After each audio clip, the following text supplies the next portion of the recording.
Rodney Alcala terrorized America during the 1970s and 1980s as a serial killer. He was not only known for his murders but also for the horrific methods he used to carry them out. He often lured women he didn't know under the guise of photography and then killed them. However, what was most chilling was the way he carried out these brutal crimes with complete cold-bloodedness. On the outside, he appeared to be an ordinary man. Many described him as attractive, intelligent, and charismatic.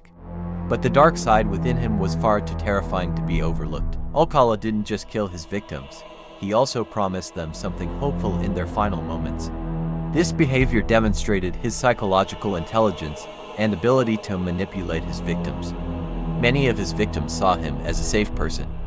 Those who came to him for photography or were offered job opportunities trusted him. Little did they know that this trust would lead them into a deadly trap. Though Alcala's life started as an ordinary one, no one could have predicted that everything about him would eventually turn into a horrifying nightmare.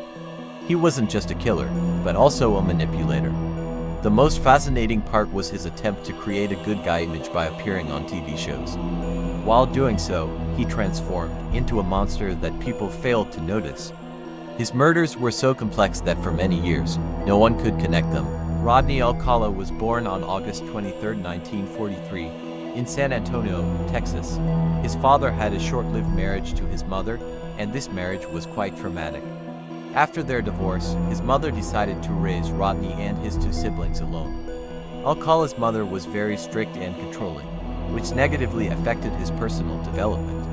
As a child, Rodney spent a lot of time alone, which led him to become a withdrawn person, closed off from the outside world. His family moved from city to city in an attempt to provide him with a better life.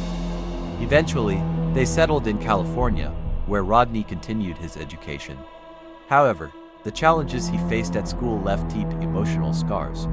He became a lonely, introverted teenager who struggled to make friends. The trauma and isolation he experienced during these years would lay the foundation for the crimes he would commit in later years. After joining the military, Rodney's life began to change drastically. During his service, psychological issues surfaced, and he was diagnosed with antisocial personality disorder. This condition would go on to shape his future actions significantly.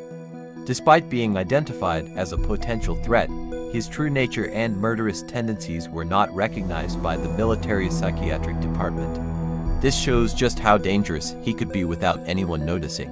At this time, few people suspected that he would commit murder. His family and friends believed he was leading a normal life. But his inner darkness gradually became more pronounced. As a young man, he was capable of coldly raping a woman, and this would set the stage for his later crimes. Rodney Alcala's first known crimes date back to 1968. That year, an 8-year-old girl was kidnapped and sexually assaulted. However, despite his arrest, he was released shortly after.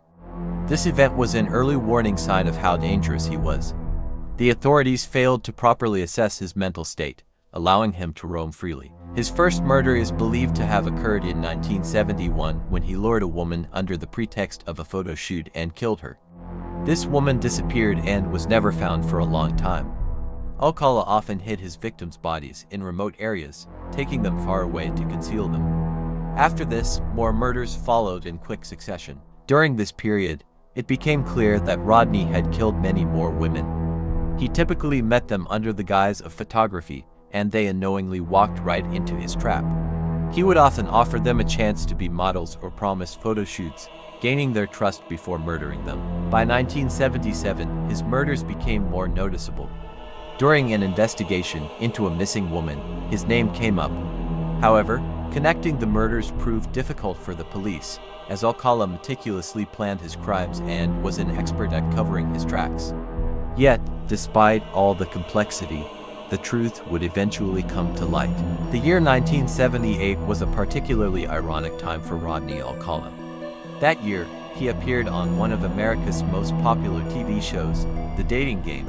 The show featured single contestants trying to choose a romantic partner from a group of bachelors. Alcala presented himself as an attractive man on the show. He appeared charming and likable to the audience and other contestants. However, the reality was far different. Cheryl Bradshaw, a bachelorette, ultimately chose not to select Rodney. She had noticed his strange behavior and lost interest in him immediately.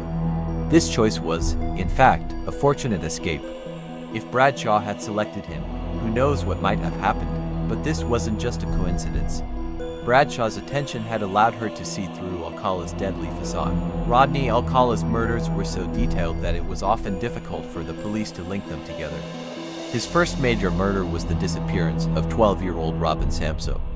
Robin went missing in 1979, and her body was eventually found. The circumstances surrounding her death were terrifying.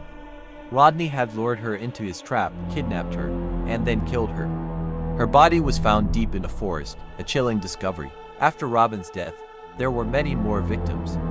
Alcala's dark world became more apparent after her disappearance. Rodney Alcala was arrested in 1979 after the disappearance of Robin Samso. Investigations revealed that he was connected to other murders. His photo collections and witness testimonies provided crucial evidence. He had taken photographs of his victims, using them to document each murder. These photographs were one of his key tools for hiding his crimes. He kept them as a kind of collection, both to remind himself of his killings and to freeze his victims' final moments. This gave further insight into his psychological profile, a killer so cold and calculated that he could capture the final moments of his victims. After his arrest, investigations continued, and it was revealed that many other missing persons were also linked to him. His photo collection became a chilling archive of his crimes.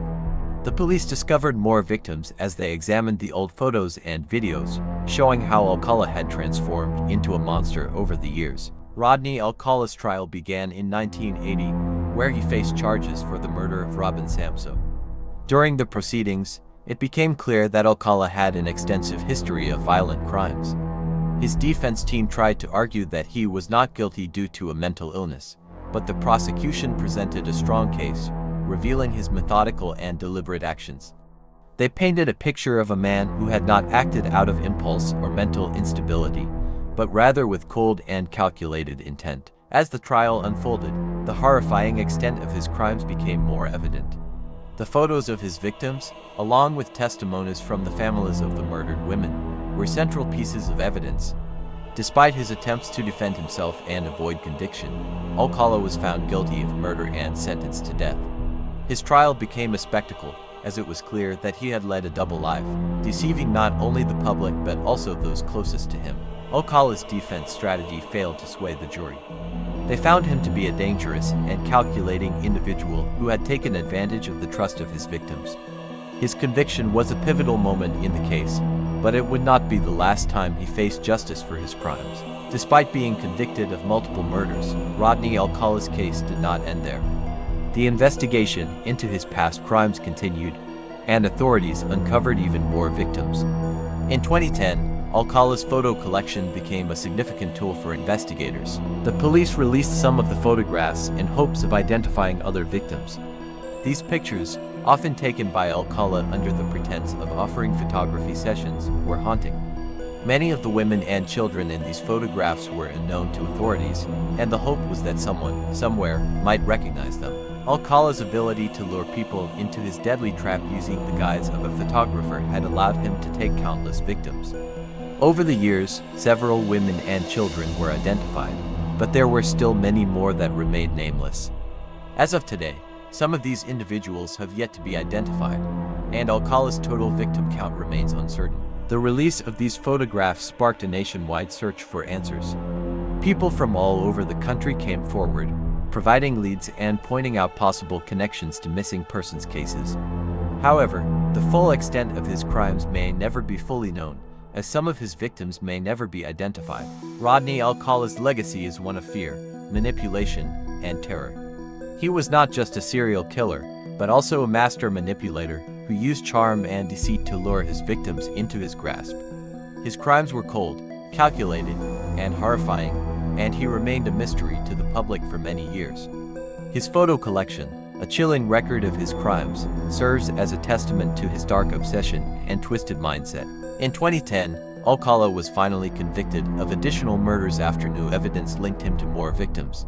He was serving his sentence on death row in California when he passed away on July 24, 2021. At the age of 77, he had been fighting his death sentence for years, but it was ultimately medical complications that led to his death, not the justice he had long evaded. Rodney Alcala's death did not bring closure to all of his victims' families, as some of his victims remain unidentified. His story is a stark reminder of the dangers that can lurk behind a seemingly charming and attractive exterior, and how a man who appeared harmless on the outside could commit some of the most heinous crimes imaginable. Rodney Alcala's case offers many lessons about the nature of evil and the dangers of complacency. His ability to deceive and manipulate people with his charm, along with his apparent normalcy, is a chilling reminder that we must remain vigilant in recognizing potential threats. Despite his arrest, Alcala's case reveals that the justice system sometimes falls short in identifying and preventing serial killers before they can strike. His story is a stark reminder that we must be cautious of those who may appear harmless but harbor dangerous, sinister intentions. It also underscores the importance of continuous investigation and the necessity of sharing information to uncover the truth behind long unsolved cases. Rodney Alcala's chilling legacy will not be forgotten, and his story continues to serve as a warning of the dark side of human nature. The families of his victims may never fully heal, but they are not forgotten. The mystery of his crimes, the photos that he took, and the lives he destroyed will forever haunt us.